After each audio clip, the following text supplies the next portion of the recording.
स्वागत है दोस्तों आप सभी का आपके अपने चैनल झारखंड फाइटर्स में।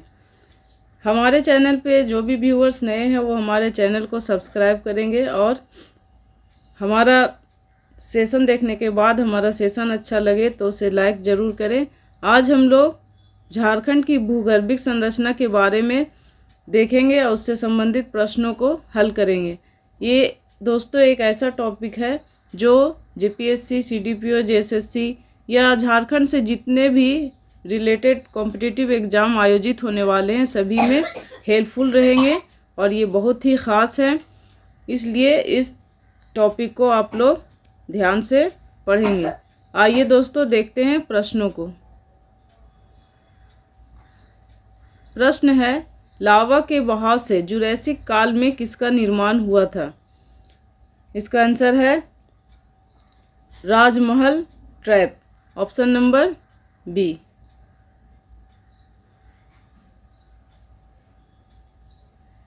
अगला प्रश्न है, राजमहल ट्रैप तथा दक्कन लावा के चट्टानों के अपक्षयन के कारण इनमें से किसका निर्माण हुआ?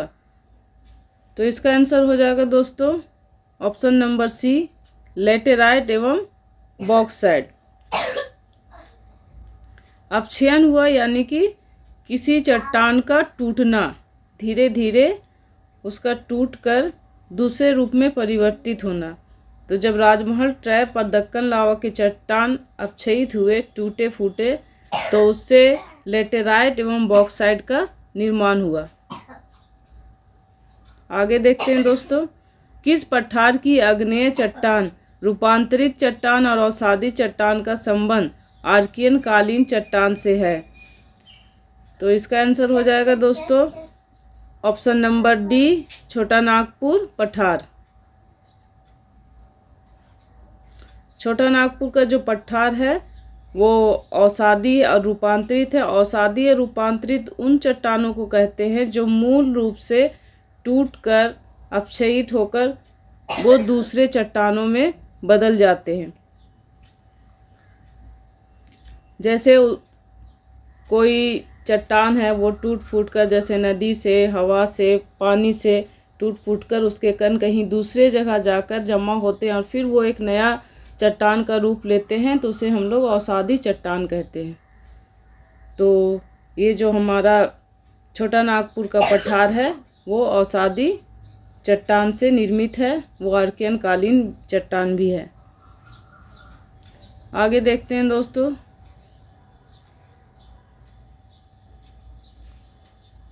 किन चट्टानों को लौह अयस्की श्रृंखला कहा जाता है? तो इसका आंसर हो जाएगा ऑप्शन नंबर बी, धारवाड़ क्रम की चट्टान।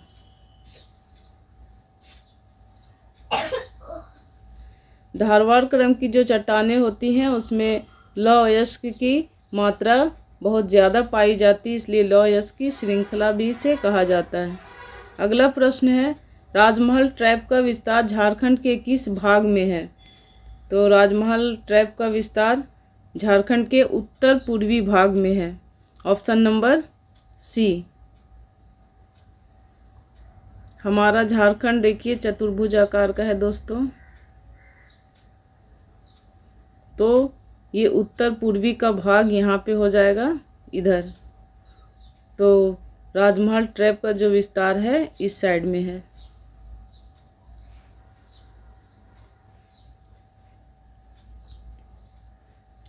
अगला प्रश्न है, राजमहल ट्रैप की ऊंचाई कितनी है?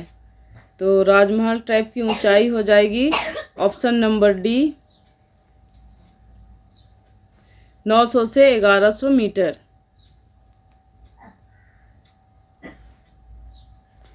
अगला प्रश्न है, झारखंड की चट्टानी संरचना में आर्कियन कालीन चट्टान झारखंड के कितने प्रतिशत भूभाग पर है? तो आर्कियन कालीन जो चट्टान है वो 90% भूभाग पर है। इसका आंसर हो जाएगा ऑप्शन नंबर बी। अगला प्रश्न है, किस काल में छोटा नागपुर के पठारी क्षेत्र के भूगर्भिक हलचल के कारण रांची हजारीबाग पठार 3000 से 3600 फीट ऊंचा उठ गया? तो ये काल होगा प्लीस्टोसीन काल, ऑप्शन नंबर सी। भूगर्भिक हलचल उसे कहते हैं जब अंदर जो हमारा धातु है, लौह अयस्क है, वो एक तरह का लावा के रूप में पिघला हुआ रहता है, और जब वो बाहर निकलने की कोशिश करता है तो हमारे जो ऊपरी प्लेट है उसमें हलचल होती है, और उसी को हम लोग कहते हैं भूगर्भिक हलचल। और इसी के कारण हजारीबाग पठार जो है 3000 से 3600 फीट ऊंचा उठ गया था। किस काल में? तो प्लीस्टोसीन काल में। अगला प्रश्न है, झारखंड के प्रमुख कोयला निक्षेपों का निर्माण किस चट्टान में हुआ है?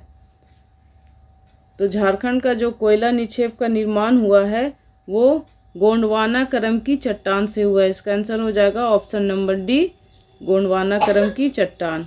अगला प्रश्न है, विंध्यन करम की चट्टान मुख्यतः झारखंड के किस जिले में पाए जाते हैं? तो विंध्यन करम की जो चट्टानें होती हैं दोस्तों वो गढ़वा में पाया जाता है। तो इसका आंसर हो जाएगा ऑप्शन नंबर बी।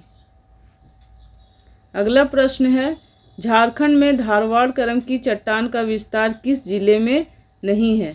यहाँ जब भी क्वेश्चन अगर नहीं है पूछा जाए तो ध्यान देना है कि है वाला में हमको नहीं लगाना है, थोड़ा सा क्वेश्चन को यहाँ पे ध्यान से पढ़ना है। तो जो धारवाड़ करम की चट्टान है वो गोड्डा में नहीं है, तो इसका ऑप्शन नंबर डी आंसर हो जाएगा गोड्डा। अगला प्रश्न है, मायोसीन काल में पाट क्षेत्र के उत्थान के दौरान पाट क्षेत्र रांची, हजारीबाग, पठार से कितना ऊंचा उठ गया? इसका आंसर हो जाएगा दोस्तों ऑप्शन नंबर डी, 1000 फीट ये रांची, हजारीबाग, पठार से ऊपर उठ गया। अगला प्रश्न है, पाट क्षेत्र की ऊंचाई कितनी है?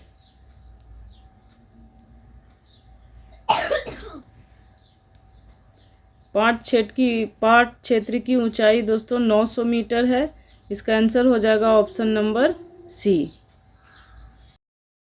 अगला प्रश्न है, किस काल में छोटा नागपुर की पठारी क्षेत्र में भूगर्भिक हलचलों के कारण पाट क्षेत्र का प्रथम उत्थान हुआ था?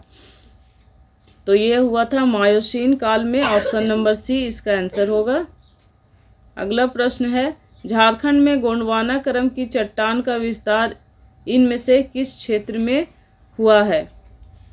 तो गोंडवाना करम की चट्टान का विस्तार ऑप्शन नंबर बी गिरिडीह में हुआ है।